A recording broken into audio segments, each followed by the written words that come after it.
Y'all want to know one of my favorite apps that I love using, that I use on a daily basis, really trying to help with my repetition when it comes to language learning?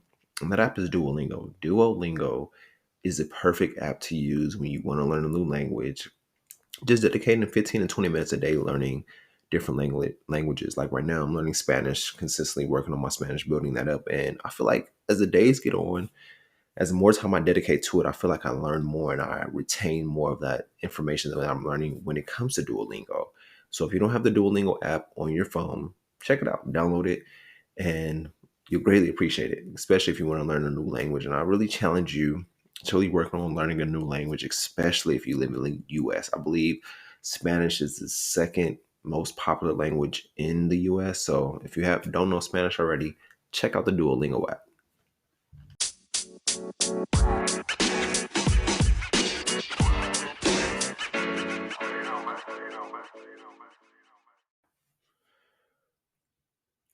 And we back. And we back, and we back, and we back. Hello, ladies and gentlemen. Welcome to Sauna IE. I'm your host, XO. If this is your first time listening, welcome to the show. Welcome in. If you're out on the road right now, you at home, or you out at the gym, whatever it may be, I just want to thank you for taking the time out of your day for listening to Sauna IE. And I bet you're wondering, what is Sauna IE, and what are they going to do for me today? Well, Sanai is a personal development platform for millennials who want to learn more about their brain health as well as their financial health. Every episode, we drop tips, tricks, knowledge, research, and different topics to help and develop our brain health as well as our financial health. With this episode, which we're going to begin right here, is the power of habit. And if you stick around to the end of the show, I'm gonna drop one of my favorite books when it comes to the power of habits. But I usually kick off my show with some quotes of the day. And my first quote is, "You're allowed to cut anyone off who is unhealthy for your inner peace." We all know how it is. We got people around us that we want to cut off, or we like, oh, I have history with this person. I've been with this person for so and so long. But we have to understand that not everybody's going to be on this journey with us. Some people are just in our lives for seasons, and some people are in our lives throughout our whole entire life. But we have to understand and decide, is this person good for me? Is this person good for my inner peace? Does this person bring me peace? Does this person bring me energy? And understanding that, like, if they don't, it's like, all right, it's cool to cut them off or love somebody from a distance. We can't keep people around us who bring us down, who drain us, who are constant complainers and things like that. We have to understand the difference and know that not everybody can go along with me on my journey. And you may be thinking like, oh, what if it's my spouse? And that's a different case where you might have to sit down with that spouse and let them understand, like, yo, lately you haven't been good for my inner peace. We have to really come to certain boundaries and set boundaries for ourselves so we can become aligned, instead of me feeling one way and you feeling a different way, and having that conversation to communicate with each other and to be like, yo, I need us to be on one accord instead of us being at odds or us being against each other. And once again, that quote is, "You're allowed to cut anyone off who isn't good for your inner peace." And my second quote is, "You can't move forward until you stop looking back." From this moment on in time, wherever you listen to this, whenever you listen to this, understand that the past is the past for a reason. The past has lessons, and that's what it is. We can't have any regrets about any decisions we made in the past. We have to let it be and let ourselves live. We have to liberate ourselves from the past, because the past is what it is. It's just lesson that you need to learn in order for you to become the person who you are today. So we can't keep looking back like, damn, I wish I would have did that right. Or I wish I had done that right. Or I would have kept that relationship. Or I would have kept that friendship. Or I would have kept that job. It's like, it happened for a reason. It happened for you to evolve, elevate, and grow. We can't let the past keep holding us back. We can't be prisoners of our past. We have to be pioneers of our future. But once again, that quote is, you can't move forward until you stop looking back. In this episode, like I discussed, we're going to be talking about the power of habit. And I got 8 tips to really put everything into perspective when it comes to habits. And at the end, I'm going to drop that book, one of my favorite books that I constantly read every now and then when it comes to habits. And the first thing is, start small. Every time we have a big goal, whether it's like, oh, I want to drop 10 pounds, or I want to make a certain amount of money this year, this month, whatever it may be, we have to start small. Start with one day at a time and figuring out, okay, hypothetically, you want to lose weight. Like, I want to lose 10 pounds. Where's the first thing you got to start at? Well, maybe it may be start going to walking 15 minutes a day or going to the gym 15 minutes a day and gradually add on throughout time. But we can't achieve it all in one day. We have to understand, like, Rome wasn't built in a day. The Great Wall wasn't built in a day. It took time. You have to lay brick by brick to get that foundation set. But understanding it has to be consistency over time. It won't happen overnight, but you just have to stay consistent. There's going to be days where you don't feel like doing it. There's going to be days where you're going to be like, dang, do I have to do it today? Or there's going to be days where a lot of the world's going to be coming at you, but you have to understand, like, I still have to stay focused on what I need to do. I have to stay disciplined on this goal, on this task. And I know how it is. A little short story for y'all today. I'm like, man, felt so good laying in bed, relaxing. It's been a long weekend. And I'm like, maybe I can do this tomorrow. But it's like, nah, I have a moral obligation to put out the episodes for you guys to educate, to help us till we all can really evolve and elevate on a daily basis. So it's like you have to stay consistent even on the days where you don't feel like doing it. You have to dedicate at least 10 to 15 minutes to that project or to that goal that you want to accomplish. Make the first step small as possible. You may have a big goal right now that you're thinking about. How can you break that goal down into a small, it's like a puzzle. You want to construct that whole puzzle, but it's like, all right, I got to start with one puzzle piece at a time. What do I have to do? Maybe I have to walk for 2 miles, or maybe I have to just read 5 pages in a book, or even just read 2 to 3 pages in a book, and understanding, like, I got to start small to reach my end goal. But often we set out to, oh, I got to do all this at once, but it's like, nah, start small. Just start small and then gradually move up. Number 2 would be begin with the end in mind. What is your goal? What is your vision? Imagine your future and then you can create it. Backtrack. Like, okay, how can I reverse engineer this? I want to lose 10, 15 pounds, whatever it may be. See yourself, visualize yourself with that 10 to 15 pounds dropped or 10 to 15 pounds gained, whatever is muscle, and be like, okay, I see how I got there. Let me reverse engineer so I can start from today and move forward. When you know what you want and you create that plan, you have to create a plan to achieve it. You can't just be like, oh, I got it all in my head. No, you have to write it out. Because once you write it out, you're like, okay, I see it written, I visualize it, I see it on paper, and now I got to apply the action to it.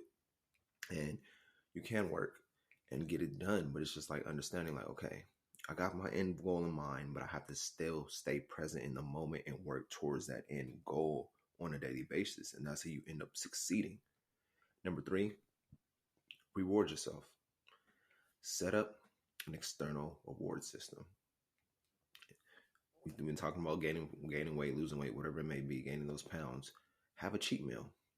Have a cheat meal, not a cheat day, but a cheat meal on a Sunday when you worked out consistently on a daily basis. When you're like, all right, Monday through Saturday I worked out. Now I can, like, oh, let me have a cheat meal. Whether it's your favorite meal, you're like, oh, I want to get some pizza. Go get some pizza. Reward yourself for your small wins.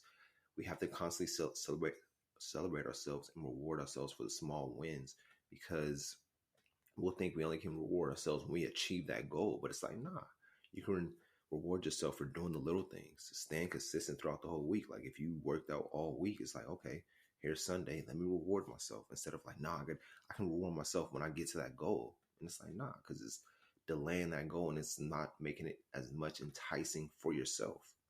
So have that cheat meal on Sunday. When you read a book for each day, watch a movie. Binge watch a movie, binge watch Netflix, whatever it may be. Reward yourself for the small wins. That's how you keep going along the journey. And understanding it's about the journey, not the destination. It's who you becoming in the process instead of who you become at the end. When you reward your behavior, we're more likely to maintain that commitment to the behavior over time. Number 4 is what I started doing myself when it comes to my workouts, when it comes to the gym, is tracking your progress. We all got Walmart in our cities, Walmart, Target. If you're a Target person, whatever it may be, go buy a journal for yourself. Go buy a journal where you can track your progress in anything in life, whether it's like your mental health, your emotions, fitness, food, a food journal, whatever it may be, whatever goal you're trying to accomplish. Go buy a journal so you can track your progress on a daily basis. Or even You open up your Notes app, or they have different apps where you can track your progress. Like I use this app Strong when it comes to tracking my progress in the gym. But whatever progress you're trying to make, track your progress and post the results online.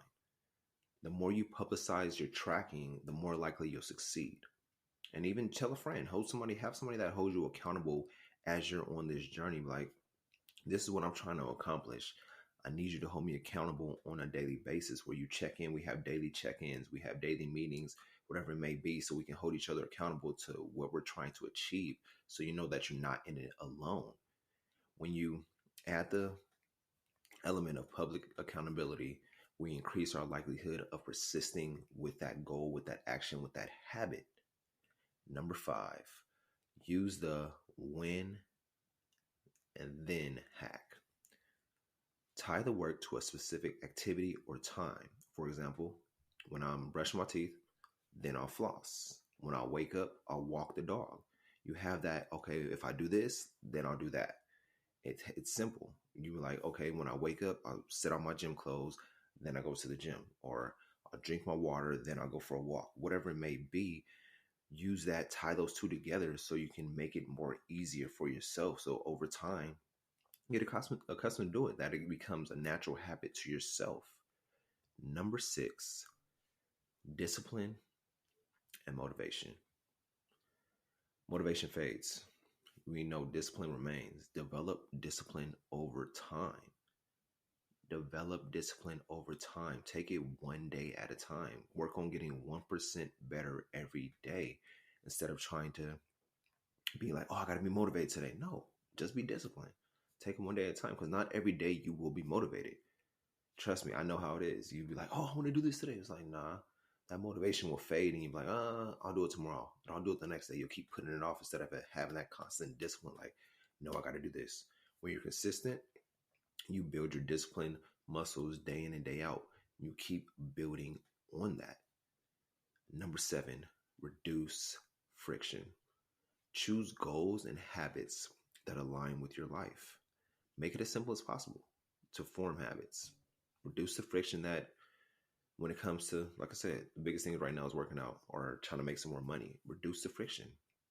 Choosing goals, that habits that align with your life. You're like, okay, when it comes to going to the gym, I'll go before work, or you go after work. Maybe before work, because after work we already know how we get. We all tired. We just want to go home, rest and relax.